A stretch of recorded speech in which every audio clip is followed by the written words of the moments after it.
Du pinceau au chalumeau. Depuis toujours, tel un métronome, Christian Malézieux oscille entre ces deux univers. Et si vous lui demandez pourquoi, il vous répondra que ce n'est pas lui qui le décide. C'est évident, je vois une sculpture d'avance.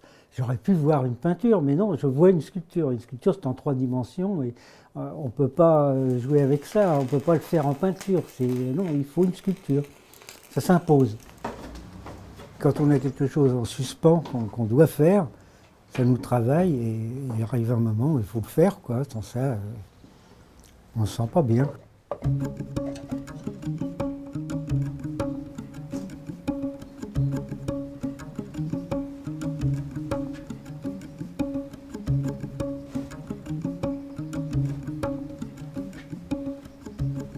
Si un jour, il y a très longtemps, il a quitté Paris, c'est par amour pour la nature, mais aussi pour avoir un peu la paix. Les galeries prennent un peintre ou un sculpteur à condition qu'il ait quelque chose d'unique qui se répète constamment et qui reste dans cette voie-là. Et il n'a pas le droit pratiquement d'en sortir, quoi, d'une certaine façon. Et donc, c'est une atteinte à la liberté pour moi, tout simplement. Donc, depuis que j'ai plus de galerie, je fais ce que je veux. Ce repli, ce retrait, ne l'empêche pas cependant d'éprouver les turbulences du monde. Ça symbolise la migration éternelle de l'être humain.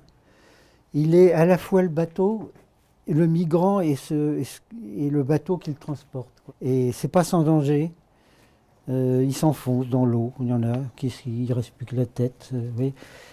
Voilà, c'est le bateau humain.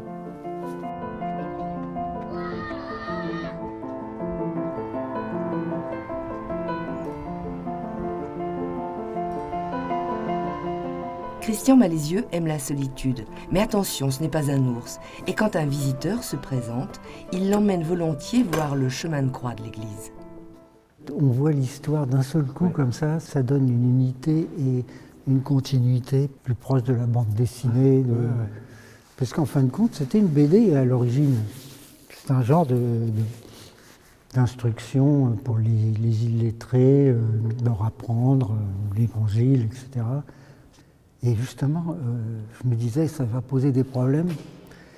La Vierge, on voit ses fesses. Et ben ça s'est bien passé. Même le curé, il a trouvé ça tellement bien qu'il m'a demandé de lui en faire un pour lui. Celui où il rencontre sa mère, là. Enfin, ils sont tous nus, quoi.